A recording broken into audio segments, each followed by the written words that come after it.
Nah, di sini Allah menyatakan innama sumiyat al-jum'at. Mengapa hari Jum'ah itu dikatakan Jum'ah? Li'annaha mushtaqatun minal jam'i. Karena itu diambil dari kata al-jam. Al-jam itu berkumpul artinya. Karena ahla islami karena sungguhnya kaum muslimin ahlul Islam yajtami'una mereka semua berkumpul fihi pada hari Jumat. Fi kulli usbu'in dalam setiap pekannya.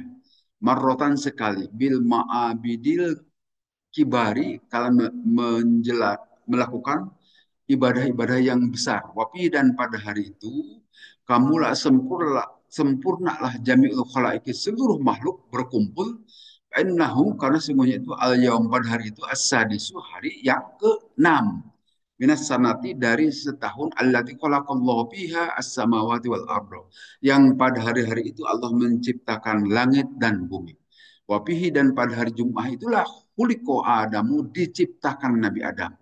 Wapihi dan di pada hari Jumat itulah udkila dimasukkan Nabi Adam al jannata ke dalam surga. Wapihi dan pada hari Jumat ukhrija dikeluarkan juga Nabi Adam minha dari itu surga. Wapihi dan pada hari Jumat takumu akan berdiri akan terjadi as-saatu kiamah. Wapihi dan pada hari Jumat saatun adalah saat waktu la yuwafiquha tidaklah mencocokkan seseorang terhadap itu waktu abdun seorang hamba mukminun yang beriman yas'alu yang meminta itu seorang hamba Allah ke Allah pihak pada saat tersebut pada waktu tersebut khairon kebaikan illa atau kecuali Allah akan memberikan kepada dia kama sabatat sebagaimana telah dijelaskan bidarika perihal permintaan itu al hadis sihah hadis-hadis yang sahih.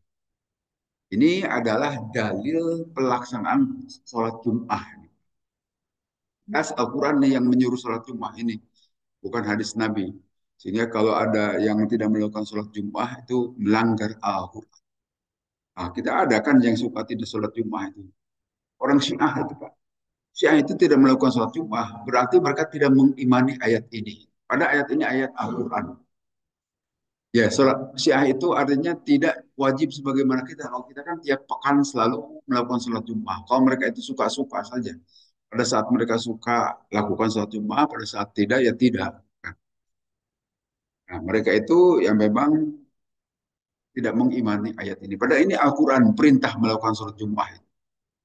Bukan hadis, apalagi kaul ulama atau pendapat ulama. Tetapi Allah yang memerintah. Nah, mengapa disebut kata Jum'ah? Kalau dalam bahasa Arab kan nama-nama hari itu hanya hitungan biasa. Al-Ahad, Ahad itu artinya ke satu. Al-Isnain kedua, dari isnani dua kan as-salis yang ketiga jadi Selasa bahasa kita kan ar-rabi yang keempat jadi Rabu al-khamis hari yang kelima jadi Kamis. Nah sebetulnya hari yang keenam itu as-sadis hari yang keenam, tetapi kenapa tidak dinamakan as-sadis tapi disebut Jumat? Nah karena pada hari Jumat itu adalah hari berkumpul berkumpulnya kaum muslimin melakukan sholat Jumat. Maka monumental sekali penamaan dalam bahasa Arab kata-kata Jum'ah itu berkumpul sehingga pada hari itu diwajibkan kita melakukan sholat Jum'ah. Tetapi kewajiban melakukan sholat Jum'ah itu hanya pada waktu terbatas saja, yaitu waktu duhur. Sebelum sholat Jum'ah bebas, kita mau melakukan apa, atau setelah sholat Jum'ah juga mau apapun dipersilahkan. Nanti beda dengan Allah memerintahkan kepada Yahudi pada hari Sabtu. Kalau Allah perintahkan kepada Yahudi, itu seharian penuh harus ibadah. Nah, tapi kalau hari Jumat diperintahkan kepada kaum muslimin hanya pada waktu duhur saja. Tidak semuanya digunakan untuk ibadah. Artinya ibadah mahdo. Silahkan untuk melakukan kegiatan yang lain. Nah, sekali lagi, mengapa Allah tidak menamakan As-Sadis, hari ke-6? Karena pada hari itu adalah hari berkumpul. Sedangkan kalau As-Sabi, As-Sabi itu hari yang ketujuh, yaitu Sabtu. Nah, Sabtu itu diambil dari Sabat sebetulnya. Sabat itu istirahat. Nah, karena keyakinan Yahudi menyatakan bahwa pada hari ketujuh itu Tuhan istirahat katanya. Kan sebutkan Allah menciptakan makhluk ini selama 6 hari. Nah, sebutkan dalam 6 hari itulah Allah menciptakan makhluk ini. Kemudian pada hari ketujuhnya Sabat, sehingga Istilah itu juga jadi bahasa Inggris itu sabbatial. Sabbatial itu hari libur panjang, hari cuti besar mungkin dalam bahasa kita. As-Sabi hari yang ketujuh.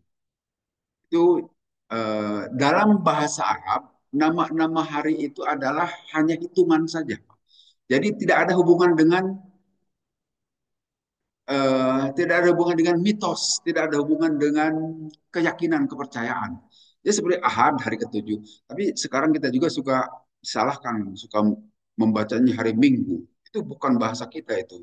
Itu bahasa Portugis itu atau Spanyol. Minggu itu artinya Domingo, dari kata Domingo. Do itu hari Minggu Tuhan, jadi hari Tuhan. Apa sebab? Nah, istilah dalam bahasa-bahasa Eropa, nama-nama hari itu demikian sakral dan dimitoskan. Seperti dalam bahasa Inggris yang kita kenal, Sunday. Itu kan hari matahari artinya, Sunday. Hari Ahad kalau dalam istilah kita. Cuma sekali lagi kita suka menggunakan hari Minggu karena kebiasaan. Pada tahun 60-an di kalender itu tulisannya itu hari Ahad. Sini aja Kristen berhasil membuat itu jadi hari Minggu. Akhirnya kita juga ikut-ikutan menyatakan Minggu. Kalau sudah tahu, insaplah kita kembali lagi istilah Ahad saja, bahasa Arab. Karena tidak ada mitos, karena dalam istilah Minggu itu hari Tuhan artinya hari penyembahan dewa matahari pada hari itu. Sunday, Monday juga begitu. Itu hari Senin menyembah dewa Man. Tuesday juga menyembah dewa. Jadi mereka itu orang-orang Eropa itu terutama Yunani ini. Yunani itu memiliki Tuhan banyak. Musyrik sebetulnya itu, kemusyrikan. Menyembah terhadap Tuhan itu tiap hari beda-beda. Selama 7 hari, hari pertama menyembah dewa matahari, yang keduanya Man, mungkin bulan atau tidak tahu itu. Tuesday sampai nanti Saturday itu dewa Saturn itu. Itu disembah setiap hari lain-lain. Nah, itu bahasa Eropa itu bahasa musyrik sebetulnya nama-nama hari itu. Maka alhamdulillah di Indonesia nama-nama hari itu sudah diislamisasi kan. Kita menyebutnya Senin, Selasa itu hanya hitungan aja. Dikembalikan dalam bahasa Arab itu tidak ada mitos apapun dalam penamaan hari. Sehingga alhamdulillah sekali lagi kita sudah memerdekakan nama-nama hari dengan penamaan yang wajar. Karena hitungan saja kan. Hanya satu yang terselip itu kata-kata minggu itu. Kita masih suka mengucapkan begitu. Kalau ahli masjid jangan mengucapkan lagi kata minggu kecuali darurat, bahasa pergaulan kan. Tapi kalau bahasa kita sehari-hari gantilah kembali ke Ahad ya. Itu bahasa kita itu. Hari Ahad gitu. Artinya hari pertama Ahad. Apalagi kalau sudah haji, masih mengucapkan hari Minggu. Aduh, memalukan itu. Tidak ngerti berarti. Nah, ini sekali lagi, kecuali Jum'ah. Jum'ah itu mengapa dikatakan sholat Jum'ah, disebut hari Jum'ah, karena itu adalah hari berkumpul. Artinya kita melakukan sholat Jum'ah. Sehingga Jum'ah itu wajib, ya. Wajib bagi kita. Kecuali kaum perempuan, orang yang sedang dalam perjalanan, atau budak, belian, atau yang sedang sakit, tidak Jum'ah juga tidak apa-apa. Jadi kalau kita dalam keadaan sehat bugar, jangan sampai tidak melakukan sholat Jumat. Nanti ada hadis, siapa orang yang sengaja berturut-turut tiga sholat Jumat ditinggalkan, maka bisa jadi kafir. Hati-hati sholat Jumat. Harus selalu kita ikuti. Walaupun tempatnya silahkan mau di mana saja. Mau di sini boleh, di masjid yang lain juga boleh. Yang penting selalu ikuti sholat Jumat. Kulla usbu'in, setiap pekan. Marrotan sekali saja. Jadi khusus pada hari Jum'ah, pada saat duhur itu adalah waktu kita untuk melakukan salat Jum'ah. Bahkan di sini Allah mengatakan, wazarul bayi, tinggalkan jual beli. Jual beli, apa yang kita lakukan sehari-hari itu, mata pencarian itu kan sebetulnya pada intinya jual beli, Pak. Kita sebagai guru sebetulnya sedang melakukan jual beli. Sedang mengajarkan, kita sedang menjual jasa kita kepada murid-murid. Kan kita dibayar oleh murid-murid itu atau oleh mahasiswa gitu kan. Itu sedang jualan juga sebetulnya. Jadi jangan diartikan jualan itu hanya yang di pasar saja. kita yang kerja di kantor juga itu jual beli, kita yang kerja sedang nembok juga jual beli, kita jual jasa kepada orang yang punya rumah. Ini jasa saya untuk menembok rumah, untuk membangun rumah, kemudian dibayar. Kan jual beli pada dasarnya. Demikian juga kita sebagai profesi apapun pada dasarnya itu adalah jual beli. Sebagai konsultan juga sama, kita menjual jasa kita dengan konsultasi kita, kemudian kita dibayar. Sebagai penjual apalagi itu jelas jual beli. Maka bahasa secara umum di sini wadarul bai, tinggalkanlah jual beli. Kapan harus meninggalkan jual beli? Kalau sudah azan, kalau sudah dipanggil. Jadi nanti pendapat para ulama haram itu kita jual beli. Lakukan atau teruskan jual beli itu oleh para ibu kaum perempuan. Kalau kita sebagai laki-laki sudah haram. Kalau adzan sudah dikumandangkan. Itu di sini disebutkan dalam riwayat hadis yang diriwayatkan oleh Imam Ibnu Abi Hatim, qala berkata Abdul Qasim, Nabi Shallallahu Alaihi Wasallam, ya Salman, hai Salman, ma yaumul Jum'ah, apakah itu hari Jum'ah, wahai Salman? Salman Al Farisi, kultu, kemudian aku menjawab, kata Salman, Allah wa Rasuluhu alam, hanya Allah dan Rasulnya yang mengetahui. Aku maka menjawab Rasulullah SAW, Yaumu Jumi'ah fi Abu Waka. Hari Jumat itu adalah hari dikumpulkannya Bapak kalian, yaitu Nabi Adam maksudnya. Ya seperti tadi disebutkan, Nabi Adam itu diciptakannya pada hari Jumat, dan demikian juga beliau dikeluarkan dari surga pada hari Jumat. Nah, mengapa ada nama-nama hari itu adalah karena interaksi makhluk. Makhluk itu apa? Alam, bumi ini. Bumi mengitari matahari itu menyebabkan waktu 1 tahun. Kemudian bulan mengitari bumi menyebabkan 1 bulan. Bulan Komariah tapi seperti bulan Syawal, bulan Jumadil awal, Jumadil akhir itu adalah waktu bulan mengitari matahari satu satu lingkaran penuh. Itu dihitung terjadi selama 29 atau 30 hari. Bulan Ramadan itu adalah waktu bulan mengelilingi bumi. Nah, kemudian kapan 1 hari itu? 1 hari itu waktu bumi berotasi, berputar. Bumi itu jadi selain berkeliling mengelilingi bumi, dia juga berputar dalam dirinya sendiri. Itu yang menyebabkan terjadinya siang dan malam. Siang dan malam itu terjadi perputaran karena di dalam bumi itu sendiri. Jadi kalau gitu ya bumi itu bulat kan. Coba kalau bumi itu datar, mestinya datar, balik lagi harusnya itu matahari itu kan ke sini. Artinya siangnya lama. Ternyata tidak. Siangnya tetap 12 jam saja kan. Dan kemudian gantian jadi malam 12 jam. Itu tandanya bumi itu bulat. Berputar pada dirinya sendiri. Atau istilah ilmiahnya rotasi, berotasi. Sedangkan kalau mengitari matahari dalam 1 tahun, itu hitungan 1 tahun miladia atau syamsiyah.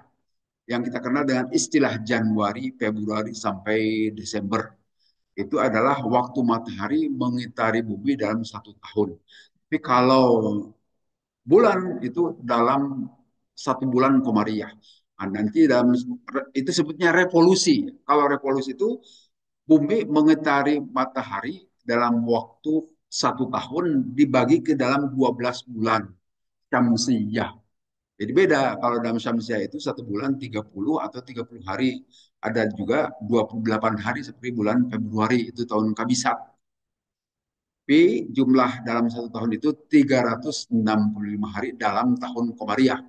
Dalam tahun Miladiah atau dalam Komariah itu lebih sedikit jumlah jumlah hari dalam 1 tahun, mungkin 360. Sehingga 300 tahun dalam hitungan Syamsiah, jadi 309 tahun dalam hitungan Komariah. Nggak beda. Jadi umur kita juga ini kalau dihitung dalam Syamsiah, itu katakanlah 60 tahun. Tapi kalau dihitung dalam Komariah, mesti lebih dari 60 tahun. 61 atau 62. Gitu. Jadi lebih pendek Komariah itu. Jadi kemana-mana. Kita kembali lagi ke sini. Pada hari itulah Allah menciptakan bapakmu, yaitu Nabi Adam alaihissalam. Kata Rasulullah SAW kepada Salman Al-Farisi.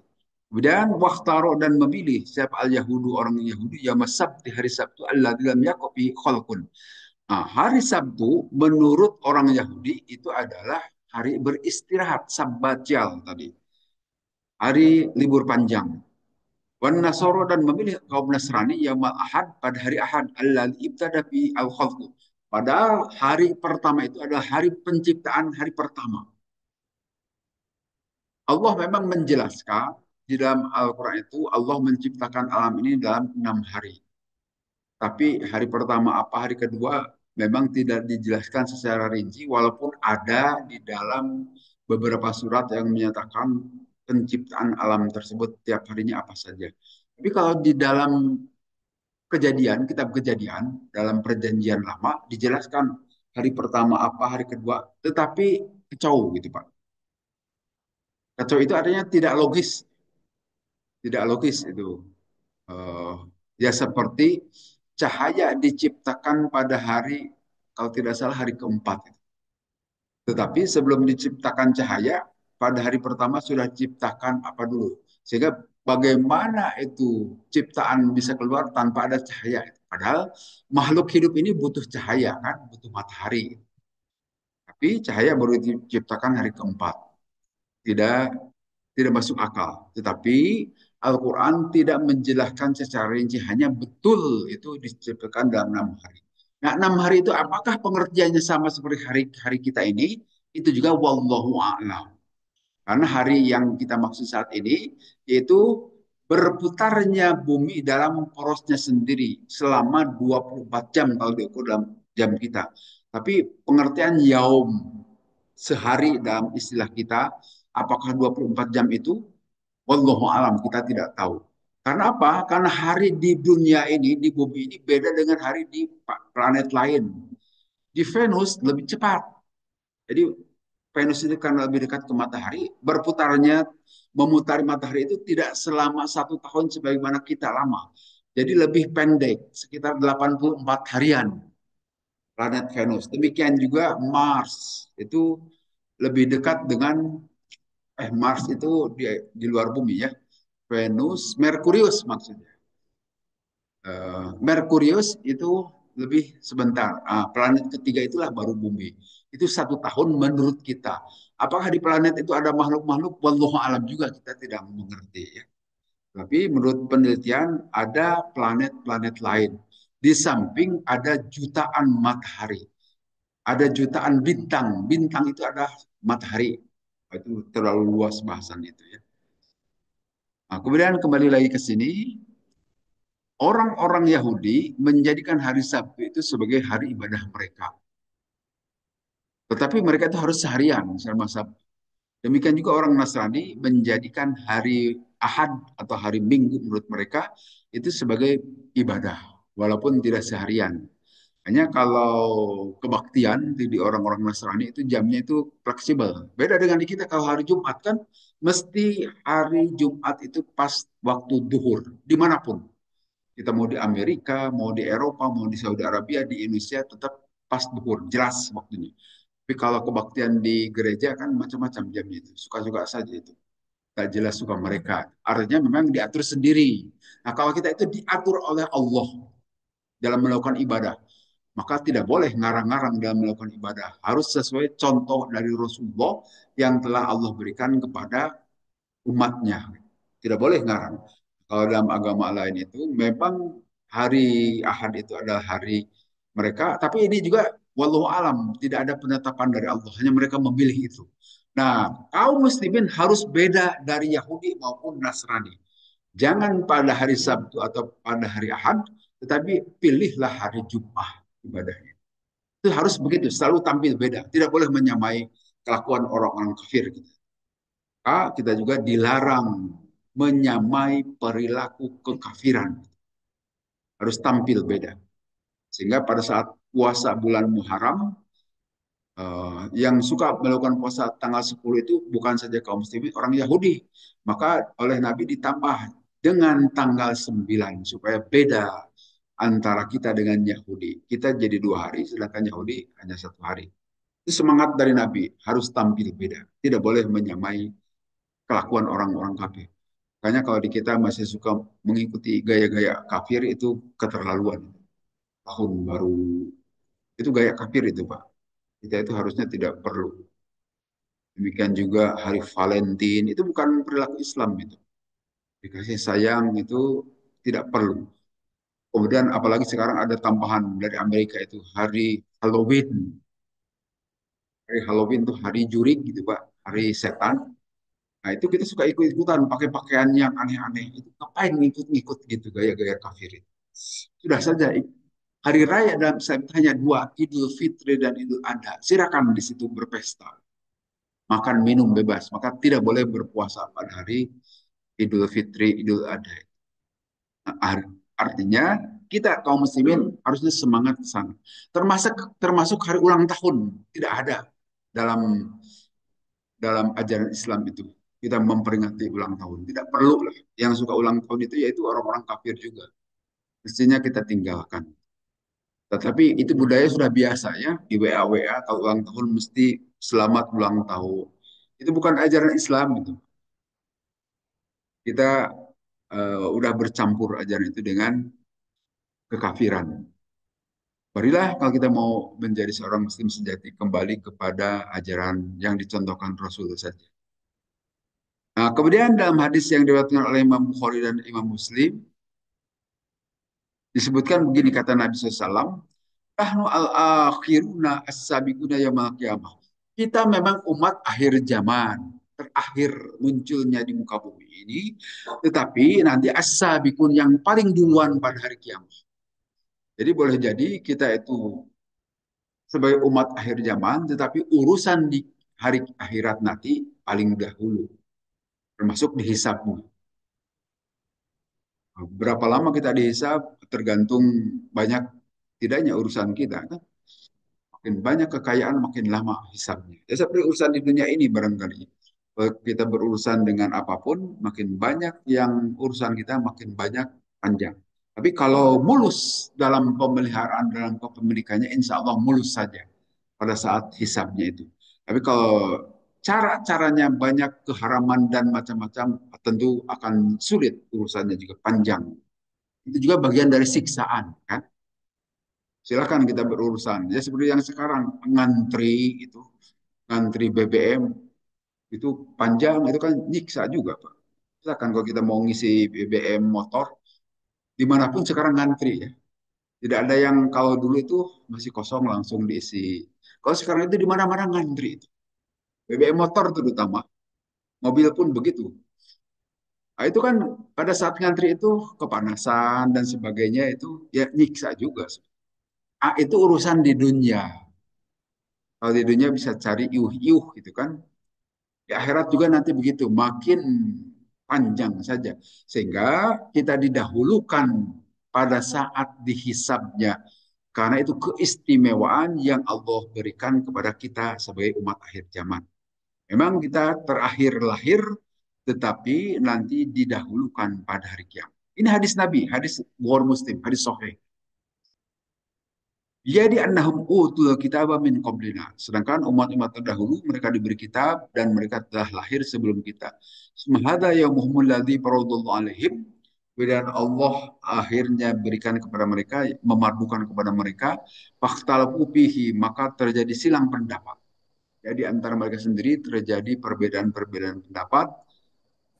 Artinya perbedaan itu pastilah urusan di dunia ini kan kita berurusan dengan sesama manusia itu pasti panjang.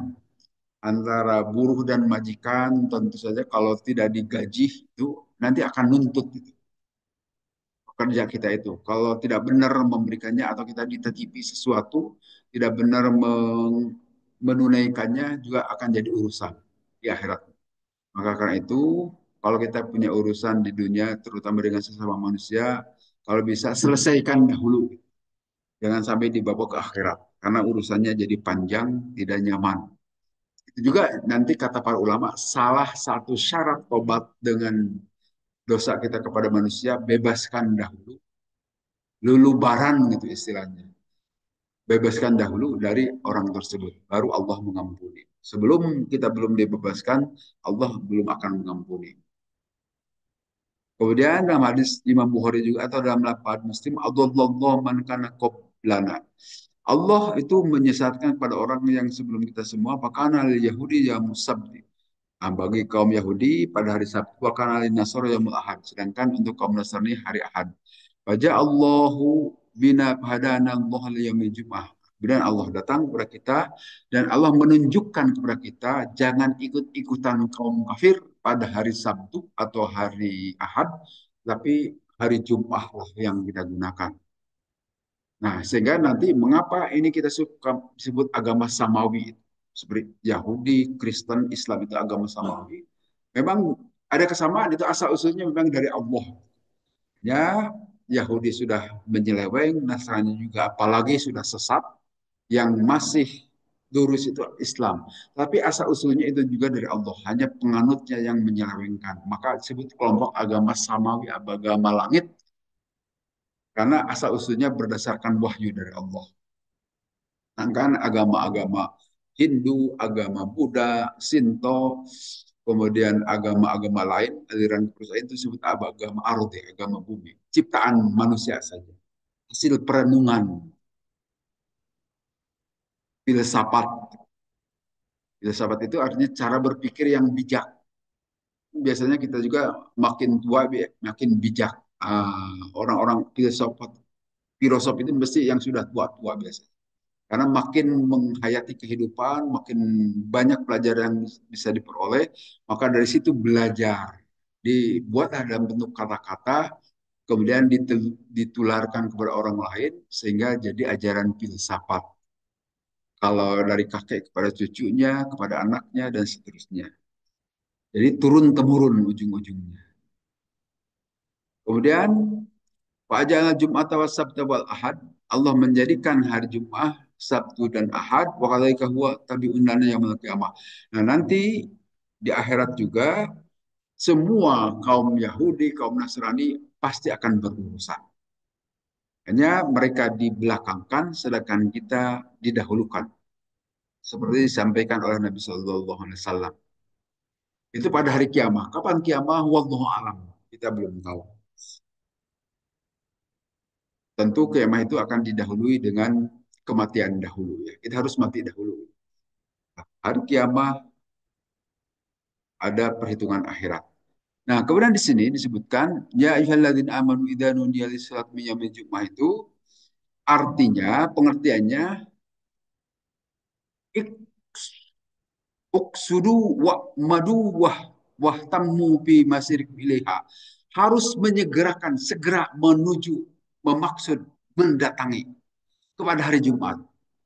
Nah, yang dimaksud di sini walaysa al-muradu bisa'i, bukan dengan cara lari, tidak perlu lari mendatangi sholat Jumat itu.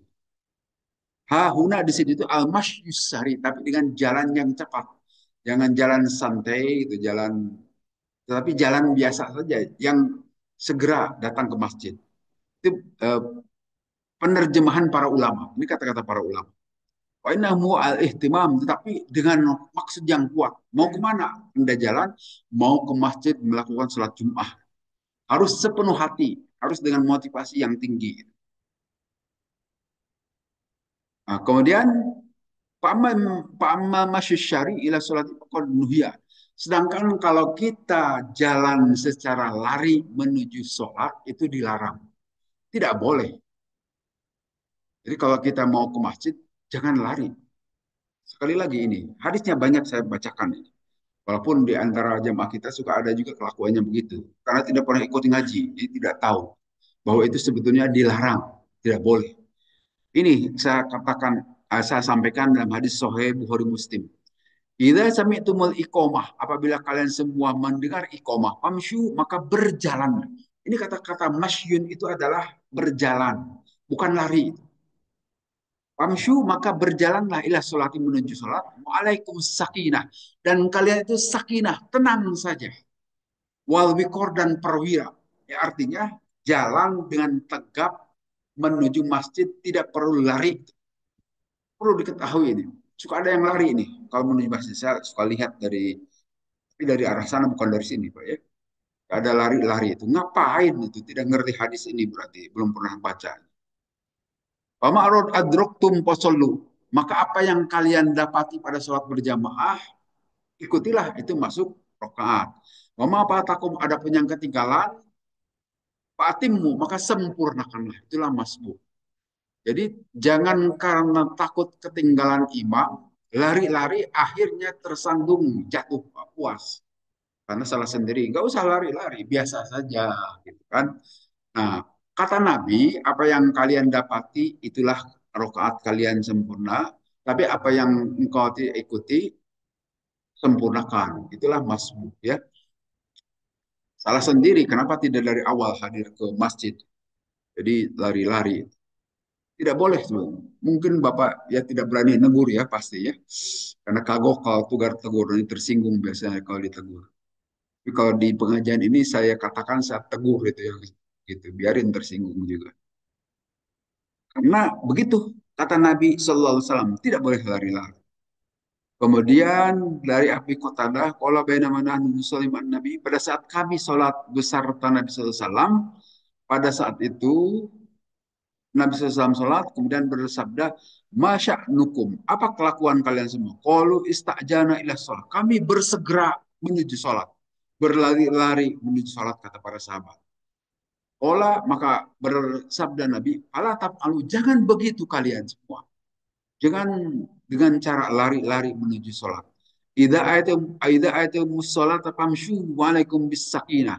Apabila kalian mendatangi sholat, famshu berjalan saja. Waalaikum bis sakinah. Nah, kata-kata masyu itu kata-kata jalan karena dikuatkan oleh kata-kata Nabi. Waalaikum bis sakinah. Tenanglah, tidak perlu buru-buru. Kama adroktum apa yang kalian dapat di sholat itu pada saat berjamaah, fasolu maka sempurnalah sholat. Kama takum adapun yang kurang-kurang, fa'atimu sempurnakan oleh kalian. Ini hadis soheh, hadis Bukhari Muslim. Harus diamalkan oleh kita. Sehingga pada saat mendatangi sholat itu biasa sajalah gitu, jangan lari-lari.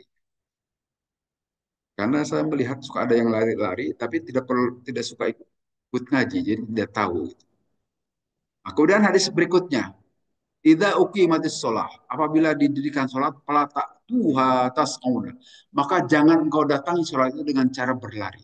Walakin tuha tamsyuna, tetapi datangilah salat itu dengan cara berjalan. Waalaikumsalam sakinah, dan tetaplah kalian tenang. Wal wikor dan perwira. Ya perwira itu tegaplah jalan seperti wajar yang sehat. Itu pun bagi yang sehat, kalau yang sakit ya silakanlah jalan sambil sakit kan. Wama adroktum maka apa yang kalian dapati. Fasoldu sholatlah. Wama apatakum ada pun yang kalian tidak dapati. Fa'atimu sempurnakan. Jadi setidaknya ada 3 hadis yang menyatakan perintah tidak boleh mendatangi sholat sambil lari. Tapi sayang tidak didengar oleh banyak orang. Nah, kemudian di sini as-sakinah wal wikor. Nah, as-sakinah itu tadi tenang. Demikian juga perwira wikor begitu. Nah, itu artinya bil kubli wan niyati wal husyu. Itu harus hadir dengan hati. Nah, seperti disebutkan dalam hadis lain juga, pada saat kita menuju masjid, langkah kanan tangan apa kaki kanan kita itu meningkatkan derajat, sedangkan langkah kaki kiri menghapus dosa. Jadi dengan berjalan menuju masjid saja itu sudah meningkatkan derajat mulia di hadapan Allah. Bukan maksud ria, kita datang ke masjid ini ingin dipuji orang. Kalau ada maksud ria, ya tentu gugurlah pahalanya. Tapi kalau dengan niat karena Allah, justru meningkatkan derajat dan menghapus dosa kalau kita jalan ke masjid. Sehingga kita berusaha jalan ke masjidnya agak panjang gitu, cari jalan muter-muter ya, supaya makin panjang itunya langkahnya sehingga diangkat derajat oleh Allah makin banyak. Silahkan kalau mau begitu juga, tapi itu adalah bahasa simbolis saja. Jadi bagaimanapun dekatnya ke masjid, tetap itu adalah memuliakan kita di hadapan Allah. Demikian juga, apalagi kalau jauh, jauh dan rajin ke masjid, wah itu mulia itu. Tapi dekat kedul ke masjid, wah itu orang kurang tahu, kurang ajar seperti itu kan. Harusnya makin sering, makin dekat. Nah, kemudian pas'au ila dzikrillah, maka segeralah menuju ke jalan Allah. Nah, kemudian wa yustahabbu, ini kita bahas Jumat dahulu. Dan disunnahkan kepada orang liman ja'al jum'atan ayyagtasila qabla maji'ihi ilaiha. Disunnahkan bagi orang yang mendatangi Jumat itu mandi dahulu. Sebelum kita datang ke sholat itu mandi dahulu. Nah, kalau kita sekarang kan bagi yang kerja di luar gitu kan mandinya itu ya pagi lah tidak apa-apa. Tapi niatkan pada saat mandi itu adalah niat hari Jumat. Nah, mandinya dengan mandi wajib, mandi mandi besar maksudnya. Misalkan ada wudhunya juga dan diratai seluruh tubuh dari kepala sampai ke kaki. Itu mandi wajib gitu. Dipersilahkan. Apalagi kalau mandinya itu sebelum berangkat itu lebih baik, mungkin masih segar. Tapi karena kalau kita bekerja ya sudah tidak perlu mandi dahulu, pulang dahulu, wah kelamaan di jalan. Ya sudah langsung masuk ke masjid saja. Tetapi menurut hadis di sini, idza jaa ahadukum al-jum'ata falyagtasil. Apabila salah seorang di antara kalian ikut sholat Jum'ah, maka hendaklah mandi. Di hadis yang lain disebutkan ghuslu yaumil jum'ati wajibun ala kulli muhtalimin. Mandi pada hari Jum'ah itu wajib kepada setiap yang sudah balik. Jadi budaya mandi itu dari Islam sejak 14 abad yang lalu. Padahal di Irian atau di Papua, mandi itu baru dikenal baru-baru saja untuk orang-orang tertentu. Kan di kita mandi itu bagian dari syariat agama gitu kan, Anda mandi wajib. Kalau orang-orang yang tidak mengenal Islam itu mandi itu dia tidak pernah mandi seperti orang Papua, baru dikenalkan baru-baru saja ada mandi. Tapi dalam Islam itu bagian dari ritual keislaman harus ada mandi. Salah satunya pada saat mau melaksanakan sholat Jumat. Kemudian hadis yang lain juga disebutkan hadis Imam Muslim. Ini hadis sahih juga. Hakun itu menjadi hak lillahi kepada Allah ala kulli muslimin kepada orang-orang yang Islam ayat tasila untuk melakukan mandi fi kulli sab'ati ayyamin dalam setiap hari yang 7 itu. Yaghsilu ra'sahu wa jasadahu. Dia harus menyuci kepalanya dan juga jasad. Sehingga mandi harian juga itu adalah baik-baik satu bagi kita. Nah, adapun mandinya mau 2 kali, 3 kali, terserah lah itu ya. Dulu saya pernah tinggal di Bojongkoneng itu dingin gitu Pak. Jadi tidak bisa mandi itu hanya sekali saja, sorenya tidak. Tapi waktu tinggal di Bekasi, pulang kerja juga itu karena panas harus mandi. Jadi mandinya lebih sering kalau di daerah panas. Tapi kalau di daerah dingin seperti Bandung, sekali saja silahkan, tidak apa-apa. Tapi usahakan setiap hari mandi. Ya paling tidak supaya tidak bau juga lah. Jadi kewajiban mandi sebelum sholat Jumat itu demikian banyak hadis-hadisnya. Ini masih banyak ke bawah juga saya bacakan hadis. Ini hadis tentang mandi hari Jumat masih panjang. Nah, kemudian hadis terakhir dari bukan terakhir masih panjang ini. Manik tak salah siapa yang mandi yaumul Jumat pada hari Jumat guslal jamaah dengan mandi janabah dengan mandi wajib. Jadi harus usahakan pakai wudhu dan meratakan seluruh tubuh. Rukun mandi itu kan hanya dua. Wudhu itu sebetulnya sunnah saja. Tapi rukun mandi itu dua. Yang pertama niat, yang keduanya adalah meratakan air ke seluruh tubuh. Udah selesai begitu aja. Pakai sabun itu kewajiban, silakan mau ditambah pakai sabun, mau pakai sampo juga. Tapi itu bukan kewajiban. Tapi sebetulnya sekali saja itu sudah selesai. Jadi biasanya pada saat mandi pertama kita ratakan seluruh tubuh, kemudian setelah itu mau pakai sabun, mau pakai sampo, silahkan. Boleh saja. Pakai pengharum, baik-baik saja. Nah, di sini sebutkan sukmaroha, kemudian berjalan itu orang setelah mandi, pakaan nama kuriba badanatan, koroba badanatan. Seolah-olah orang itu kurban dengan seekor unta. Jadi kalau kita datang pada hari Jumat, datang paling awal, itu seolah-olah dia kurban dengan seekor unta. Pukul 11 sudah masuk ke masjid, bisa jarang dia. pukul 11 kita nanti aja menjelang khutbah. Wah itu juga kalau kita sudah tahu begini jangan dilakukan lagi itu. Kita lebih awal datangnya. Apalagi usia kita makin dekat kematian. Semakin rajin kita ibadah. Karena kita tidak tahu kapan kita akan mati. Mudah-mudahan mati pada saat sedang sholat Jumat. Nikmat kan? Husnul khotimah itu insya Allah mati begitu. Nah, disebutkan siapa orang yang datang dahulu itu seolah-olah dia kurban menggunakan unta. Waman roh habis saat saniyah, sedangkan orang yang datang pada di termin kedua, pakan nama korba al-bakorotan. Seolah-olah korban dengan seekor sapi. Waman roh habis saat salisah, dan siapa orang yang datang pada waktu ketiga, pakan nama korba kabishan akpol. Seolah-olah dia kurban dengan domba yang ya tanduknya bagus gitu. Dan siapa yang datang pada hari atau pada saat keempat, maka dia seolah-olah kurban dengan seekor ayam. Dan siapa yang datang pada jam kelima, seolah-olah dia itu kurban hanya dengan telur. Ini kebanyakan kita kurban telur gitu. Karena baru datang ke masjid menjelang khutbah saja, menjelang imam mau khutbah itu ya. Nah, kalau sudah tahu, kalau kita tidak punya kerjaan lagi, tidak ada kesibukan, saya kira pukul 11 sudah datang. Ya. Saya memang jarang sholat Jumat di sini, di luar, tapi saya selalu mengusahakan begitu. Jadi saya berkata bukan ngajak ke Bapak, saya sudah melakukannya gitu, lebih awal. Sebab saya sebentar lagi mati gitu kan Pak. Harus makin dekat dengan Allah. Jangan ngurus dunia melulu kalau sudah menjelang kematian itu. Uruslah menjelang keakhiratan. Karena kata Nabi, orang yang cerdas itu adalah yang sering mengingat kematian. Yang bukan orang yang bergelar profesor, doktor, itu mah gelar dunia itu. Dan itu hanya pengakuan orang saja. Itukah kata Allah dia itu seorang doktor? Belum tentu.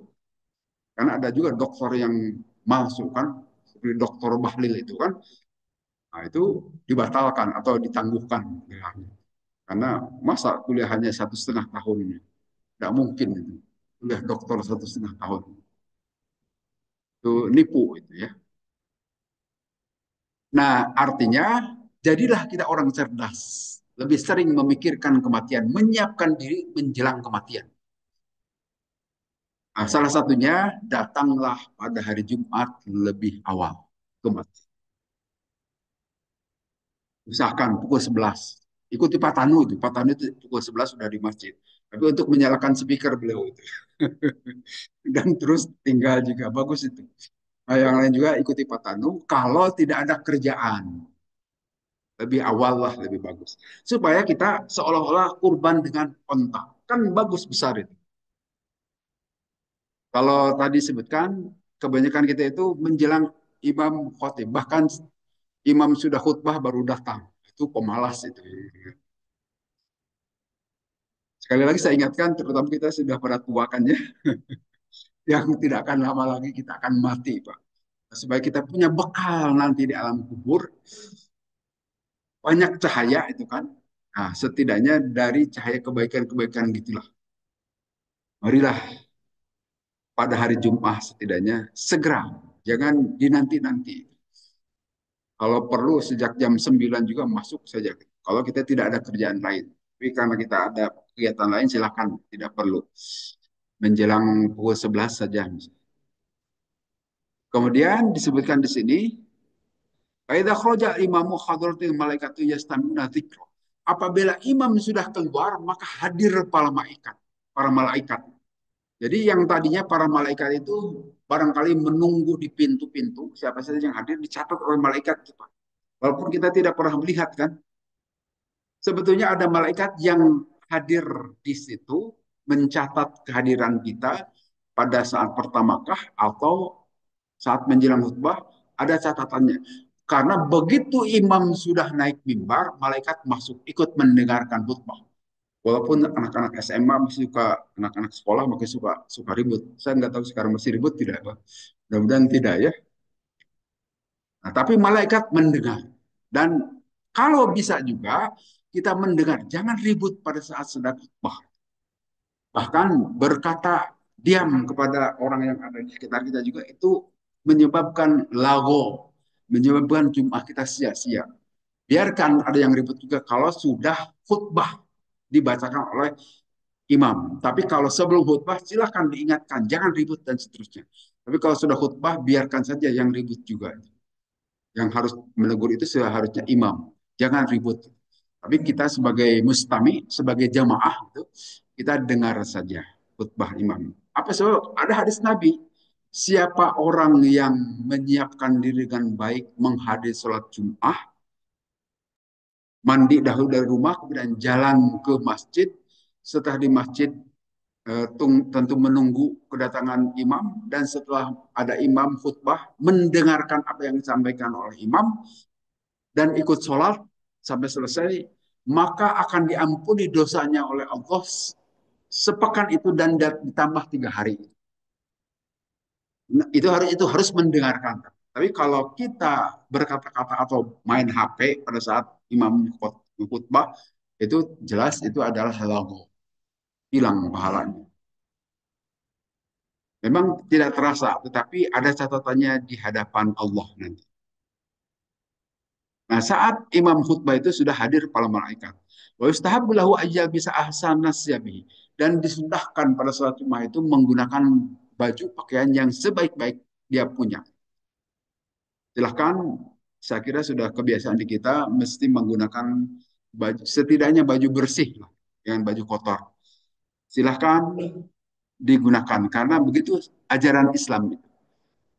Kemudian dilihatkan dalam masih sama hadisnya, saya kira lewat saja. Kemudian kata-kata an-nida.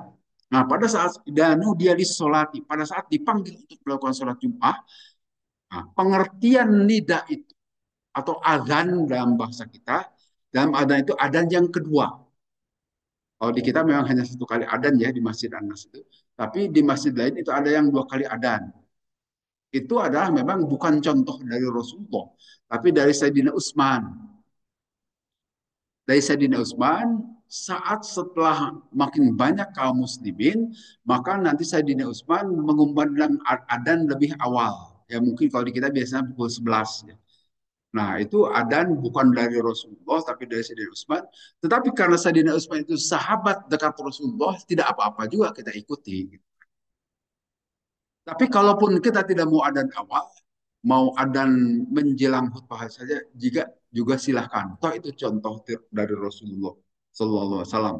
Tapi kita tidak perlu mencela kepada yang ada 2 adzan. Silahkan saja. Toh itu contoh sahabat mulia Rasulullah dari Sayyidina Utsman. Nah pengertian ayat tadi idza nudiya ila sholati itu pengertiannya adzan kedua. Adzan pada saat imam sudah naik mimbar, bukan adzan pertama. Jadi kita harus meninggalkan jual beli. Kalau sedang katakanlah adzan itu pukul 11, udah mulai ada yang adzan.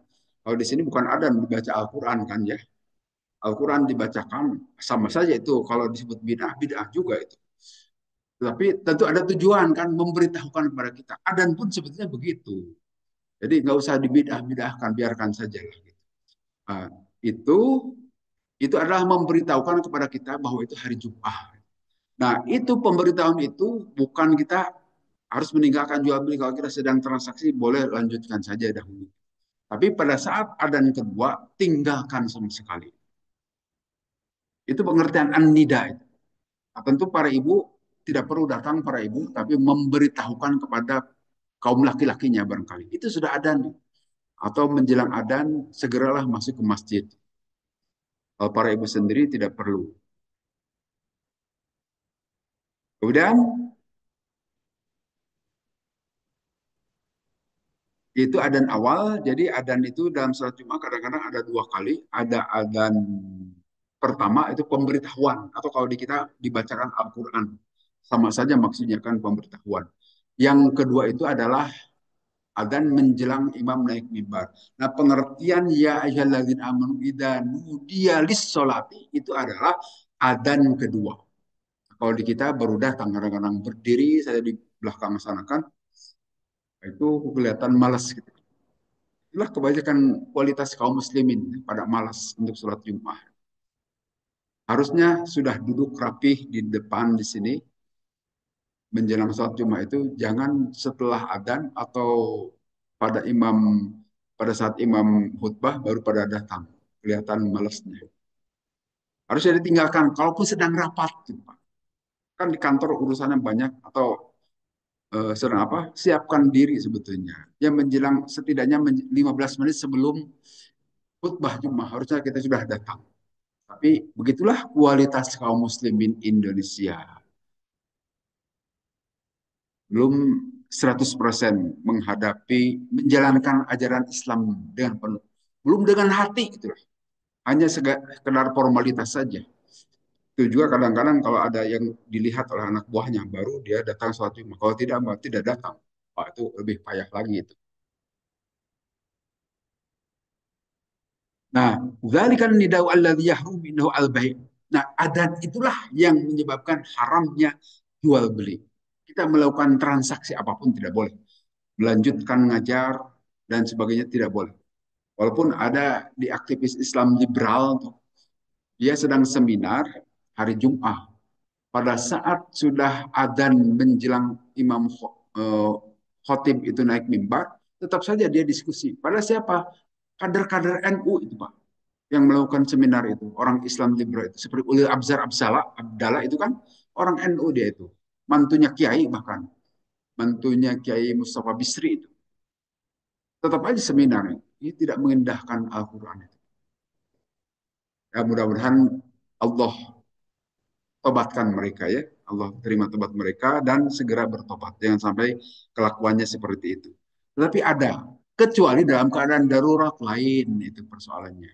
Misalnya dalam keadaan peperangan, kita sedang di perjalanan, nah itu bisa diganti dengan sholat duhur dalam keadaan seperti itu. Tapi kalau dalam keadaan tenang, dan insya Allah di kita ini dalam keadaan tenang-tenang saja, bukan peperangan, jalankanlah sholat Jumat dengan baik. Gitu. Is'au ila dzikrillahi wa trukul baik. Berjalanlah menuju zikir kepada Allah dan tinggalkan jual beli. Idza nudiya ila shalah, lis shalah, apabila dipanggil untuk melakukan salat. Walihada ittafaqa al ulama al tahrimil bai'i dan nida isani. Maka berdasarkan ayat ini para ulama sepakat perihal keharamannya jual beli setelah adzan kedua bagi kaum laki-laki. Jadi tidak boleh melayana lagi di warung, itu jual belinya tidak sah. Walaupun ya kita terima uang, barangnya diserahkan, tetapi secara hukum tidak sah itu jual beli. Ya, tentu saja tidak bisa dituntut ke pengadilan ya. Oh, jual belinya sudah sah. Tapi di hadapan Allah, ini kita cerita di hadapan Allah, itu tidak sah jual belinya. Waktalapu hal yaswida atau muta'atin amda. Para ulama berbeda pendapat apabila kita menerima pemberian setelah adzan sholat Jumat bagaimana? Ada yang mengatakan sah, ada juga yang tidak. Nah, kemudian dzalikum khairul lakum. Nah, yang demikian itu mengindahkan panggilan sholat Jumat itu lebih baik bagi kalian. In kuntum ta'lamun, apabila kalian mengerti, mengetahui.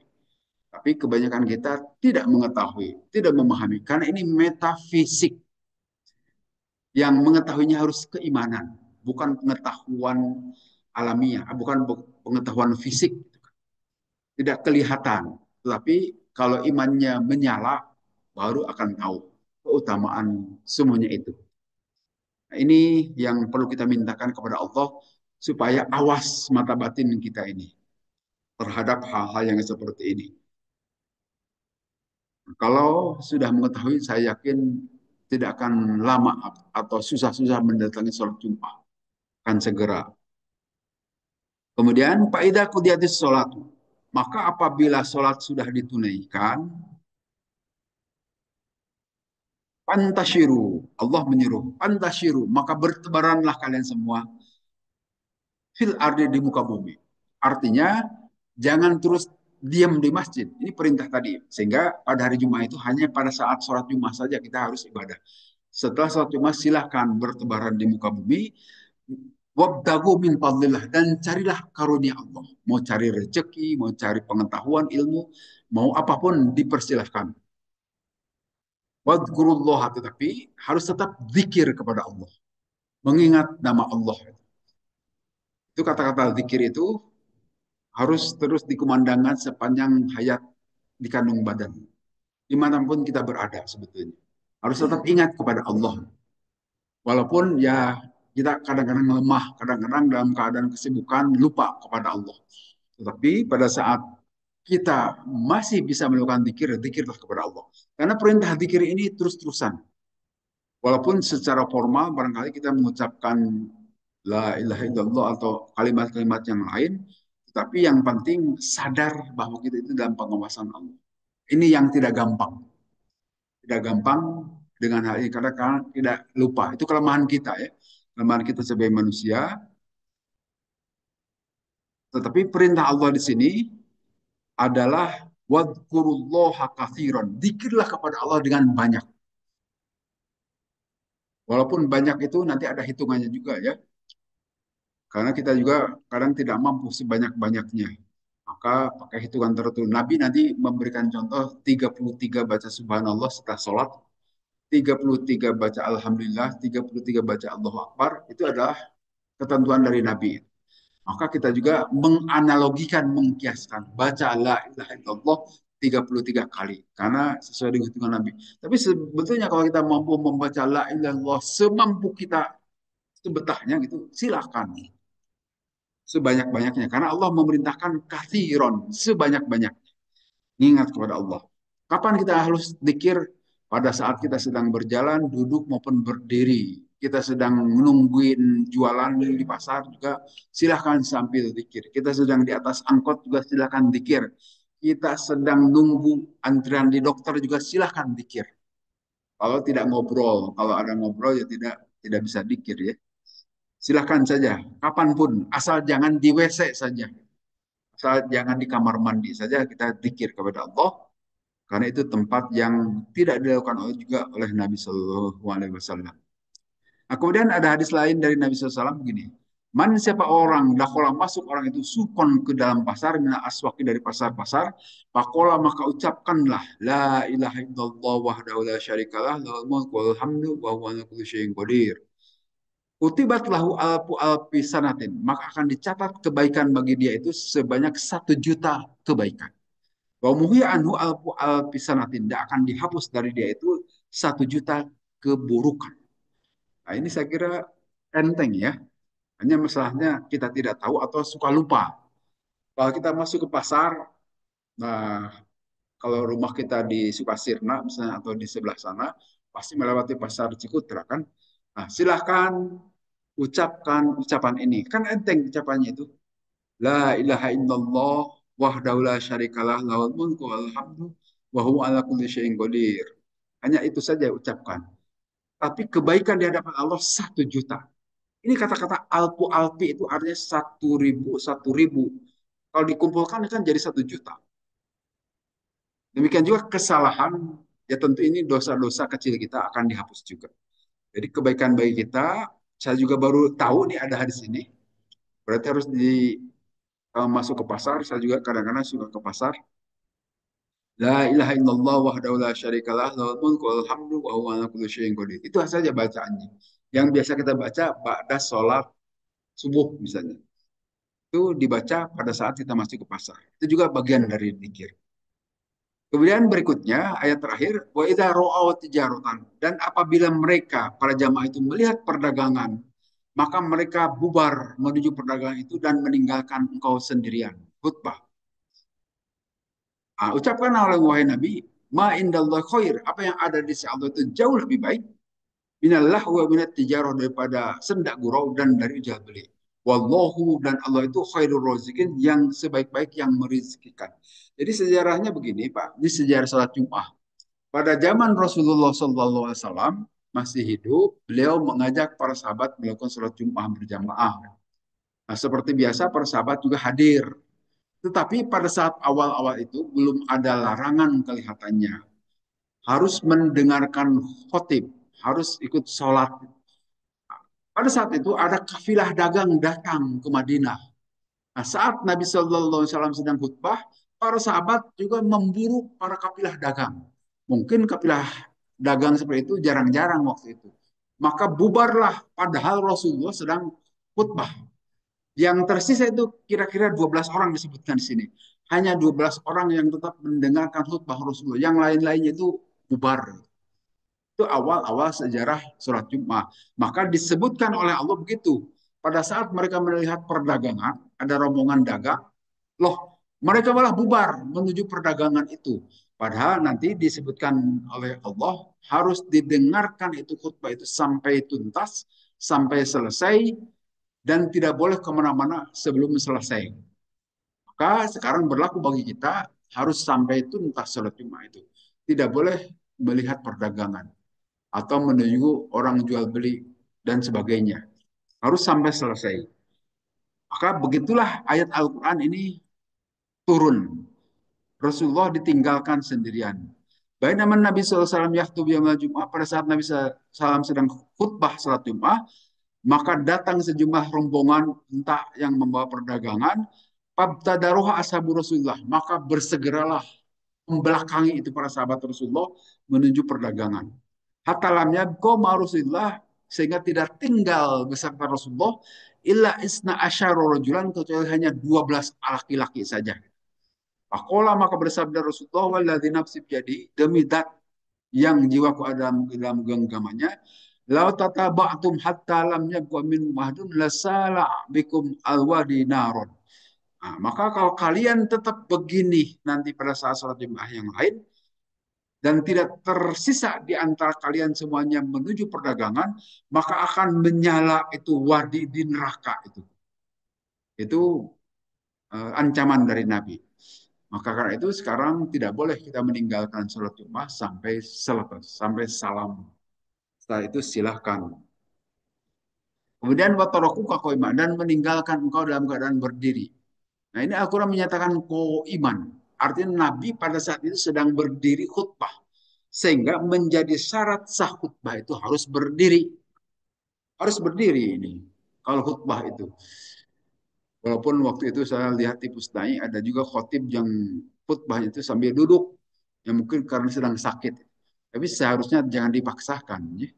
Toh masih banyak khotib yang lain gitu kan. Tapi tetap dipaksakan. Saya nggak tahu itu kenapa. Tapi sambil duduk gitu di kursi di bawah. Hal di sini salah satu syarat rukun rukun sah khutbah itu harus berdiri. Itu khutbah dua kali itu kan, dua khutbah. Yang antara dua khutbah itu harus terpisah dengan duduk. Nah, itu juga rukun duduk itu Pak. Jadi harus diketahui ini. Siapa tahu nanti di sini ada yang khutbahnya sambil duduk, kasih tahu gitu kan. Bahwa itu harus berdiri kecuali dalam keadaan yang mungkin saya perkirakan sakit. Kalau tidak ada khutib lain ya boleh-boleh saja. Tapi pada saat khotib itu sehat, berdirilah. Karena isyarat Al-Quran mengatakan wataraku kakoima. Mereka meninggalkan engkau dalam keadaan berdiri. Artinya membaca khutbah itu harus berdiri. Kemudian hadis terakhir, karena Rasulullah SAW, ada Rasulullah SAW yusalli yaumul Jum'ah, pada salat pada hari Jumat, qabla khutbah misal ida ini. Sebagaimana khutbah dua id. Hatta idza kana yaumun wan nabiyyat yaktubu.